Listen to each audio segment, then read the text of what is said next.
Hello, everyone. Welcome to New Tech. I am with another quick tutorial. How to fix OBS Studio is not showing black screen or invisible and remote application. Now, let's start. First of all, close this OBS Studio from the taskbar. Then, go to Desktop. This PC. C drive. Users. Your PC name. App data. Roaming. OBS Studio. After that, select and right-click the user.any file.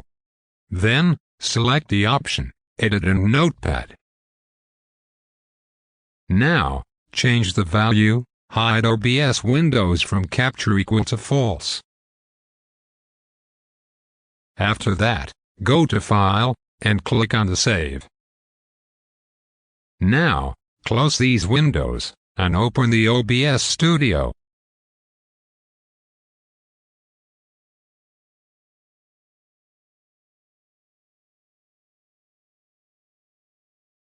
Great. It's working. Okay.